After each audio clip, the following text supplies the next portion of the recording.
IELTS speaking and রাইটিংয়ে linkers বা connectors খুবই গুরুত্বপূর্ণ একটি ভূমিকা পালন করে থাকে আপনার কোয়ারেন্স অ্যান্ড কোহেশন ঠিক হওয়ার জন্য, আপনার লেক্সিক্যাল রিসোর্সের স্কোর পাওয়ার জন্য। এই সবগুলোতেই কিন্তু এই দুইটা পার্টেই আমাদের লিঙ্কার্স কানেক্টরস কাজ করে থাকে। তো এই লেসনটা মাথায় রেখে এবং এই টার্গেটটাকে মাথায় রেখে আজকের এই লেসনটা মেক করে আজকে আপনাদেরকে কিছু বেসিক লিঙ্কার্স এবং কানেক্টরস দেখিয়ে দেওয়ার চেষ্টা করবো, যেটা আপনার স্পিকিং এবং রাইটিং দুইটাতেই কাজে লাগবে। তো before that, welcome to our channel IELTS Care, number one platform in Bangladesh for IELTS preparation. We are trying to make your IELTS preparation easy and convenient. দেখুন, IELTS is easy. আপনাকে আগে এটা আপনার মাথায় signal পাঠাতে হবে যে IELTS is easy. আপনি যদি আপনার মাথায় সিগন্যাল পাঠান IELTS খুবই কঠিন, তাহলে IELTS খুবই কঠিন। নাও আমাদের সকলের ভালোবাসা, আমরা এখন 10,000 মেম্বারের ফ্যামিলি, তো সবাইকে তার জন্য স্বাগতম। আমরা চেষ্টা করছি আমাদের এই চ্যানেল থেকে আপনাদের IELTS প্রিপারেশনকে সহজ করার জন্য। উইদাউট ওয়েস্টিং টাইম, চলুন আপনাকে যে কম্পিউটার স্ক্রিনে। ওকে, তো চলে আসলাম আমরা কম্পিউটার স্ক্রিনে। আজকে আমরা IELTS স্পিকিং অ্যান্ড রাইটিং এর গুরুত্বপূর্ণ লিঙ্কার্স, কানেক্টরস এগুলো জানার চেষ্টা করব যে আমরা কোথায় এগুলো বা কীভাবে ব্যবহার করতে পারি। সর্বপ্রথম এডিশন, সংযোজন করা। কোনো কিছু যখন আমরা যোগ করতে চাই নতুন করে, তখন আমরা এই লিঙ্কার্সগুলো ব্যবহার করতে পারি। কী? Moreover, in addition, further. Moreover কীভাবে ব্যবহৃত হলো, বিসাইডস কীভাবে ব্যবহৃত হলো। Technology makes life easier. Technology আমাদের লাইফকে বা জীবনকে সহজ করছে। মোরওভার, অধিকন্তু it enhances tech communication globally. এবং এটা কী করছে, আমাদের যোগাযোগ আন্তর্জাতিকভাবে বৃদ্ধি করছে। Speaking, I love travelling.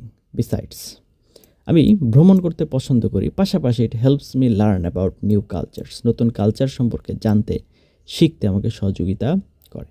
এরপর কন্ট্রাস্ট, বিরোধিতা বা তুলনা। তো আমরা ব্যবহার করতে পারি however, on the other hand, nevertheless, in contrast, whereas, although.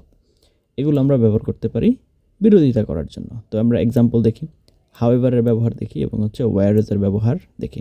Many people prefer city life, however some enjoy the peaceful countryside. I like coffee, whereas my friend prefers tea. এরপরে cause and effect, কারণ এবং ফলাফল। ব্যবহার, কোনো কিছুর কারণ বা প্রভাব বোঝাতে লিঙ্কার্স কী ব্যবহার করা হয়? Because of, due to, as a result, therefore, consequently. এগুলো আমরা ব্যবহার করি কারণ এবং ফলাফল বোঝানোর জন্য। এক্সাম্পল দেখি, ডিউ টু এবং অ্যাজ এ রেজাল্ট কীভাবে ব্যবহৃত হলো? The pollution level has increased due to excessive vehicle use. I didn't study well, as a result I scored low in my test. এরপরে গিভিং এক্সাম্পলস, উদাহরণ দেওয়া। ব্যবহার, যখন কোনো পয়েন্টে ব্যাখ্যা করার জন্য উদাহরণ দিতে হয়। তো for example, for instance, such as, namely, two illustrate. এগুলোর মধ্যে আমরা ব্যবহার করতে পারি। উদাহরণ কি? রাইটিংয়ের ক্ষেত্রে আমাদের ফর ইনস্ট্যান্স এবং এখানে সাচ এস কীভাবে ব্যবহৃত হলো? Many countries depend on tourism. For instance, Thailand earns a huge revenue from tourist. I enjoy outdoor activities such as hiking and swimming. এরপর আপনার এক্সপ্রেসিং অপিনিয়ন, মতামত প্রকাশ করা। ব্যবহার, নিজের মতামত স্পষ্টভাবে বলার জন্য। In my opinion, personally I believe. তারপর from my perspective, as far as I concerned. তো এগুলোর মাধ্যমে আমরা ব্যবহার করতে পারি। উদাহরণ, in my opinion online education is more flexible than traditional education. Speaking, personally I believe reading books is better than watching movies. তো এগুলো আমরা এভাবে ব্যবহার করতে পারি। এরপর কনক্লুশন, উপসংহার দেওয়ার জন্য আমরা in conclusion, to sum up, all in all, overall এগুলো ব্যবহার করতে পারি। To sum up, government should take strict measures to control pollution. All in all, learning a new language can be challenging but rewarding. এরপরে আপনার bonus হিসেবে আপনাদের জন্য যেটা আছে সেটা স্পিকিংয়ে স্বাভাবিকভাবে কথা বলা। লিঙ্কার্স ব্যবহার করুন, কিন্তু অতিরিক্ত ব্যবহার করবেন না। তার মানে আপনার লিঙ্কার্স ব্যবহার করতে হবে, কিন্তু একটা সেন্টেন্সে, একটা ফুল সেন্টেন্সে একটার বেশি যেন না হয়। রাইটিংয়ে প্রতিটি প্যারাগ্রাফে কমপক্ষে 1 থেকে 2টি লিঙ্কার ব্যবহার করুন। লিঙ্কার্সের উচ্চারণ অনুশীলন করুন যাতে স্পিকিংয়ে স্বচ্ছন্দে বলতে পারেন। রাইটিং টাস্ক 2তে যুক্তি উপস্থাপন করার সময় যথাযথ লিঙ্কার্স ব্যবহার করুন। এগুলো যদি আপনারা রেগুলার প্র্যাকটিস করেন, তাহলে অবশ্যই আমরা লিঙ্কার্সের ব্যবহারে স্পিকিং এবং রাইটিংয়ে ভালো হয়ে উঠবো আশা করা যায়। আপনারা এতক্ষণ টোটাল জিনিসগুলো দেখলেন, জানলেন এবং বুঝলেন। তো অন্য আলোচনা যাওয়ার আগে প্রথমে বলবো, আপনি যদি আমাদের সাথে 24/7 কানেক্টেড থেকে IELTS প্রিপারেশন দিতে চান, please like our Facebook page, join our Facebook group. সেগুলো লিঙ্ক ভিডিও ডেসক্রিপশনে দেওয়া আছে। আর আপনি যদি আইএলটিএস মক টেস্ট দিয়ে নিজেকে যাচাই করতে চান, আপনি কী অবস্থায় আছেন, কেন আছেন, কীভাবে আছেন, you can contact with us. আমাদের সাথে কন্ট্যাক্টের ডিটেলস আপনি ভিডিওর কমেন্টে পিন করা অবস্থায় পেয়ে যাবেন। এবার চলে আসি আমাদের মূল আলোচনায়, সেটা হচ্ছে লিঙ্কার্স। দেখুন, এখন আপনি লিঙ্কার্সগুলো জানলেন এবং বুঝলেন। প্রথমত আমি যেটা বলবো সেটা হচ্ছে এই যে জানা এবং বোঝা, এটাকে যদি আপনি ব্যবহার না করেন, if you don't use them then this will not become your skill. এটা কখনোই আপনার দক্ষতায় পরিণত হবে না। আপনি আজকে মুখস্থ করেছেন, কালকে ভুলে যাবেন। এই জন্য আমাদের রেগুলার লাইফের যে ব্যবহার আছে, আমাদের রেগুলার লাইফের যে অ্যাক্টিভিটিস আছে, এগুলো সেখানে ব্যবহার করতে হবে। We need to use them, we need to apply them. আমাদের রেগুলার স্পিকিংয়ে, রেগুলার লেখার ক্ষেত্রে আমাদেরকে এগুলো ব্যবহার করার চেষ্টা করতে হবে। আমরা যখন ব্যবহার করতে যাব তখন আমাদের কিছু প্রবলেম হতে পারে, হয়তো আমরা মেলাতে পারবো না, সেন্টেন্সে ঝামেলা হবে, কোন পার্টস অফ স্পিচ আনবো, এই ধরনের কোনো ইস্যু থাকলে প্লিজ কমেন্টে আমাদেরকে জানাবেন। আমরা চেষ্টা করবো আপনাদের পাশে থাকার জন্য। IELTS preparation is actually easy if you know all the drills.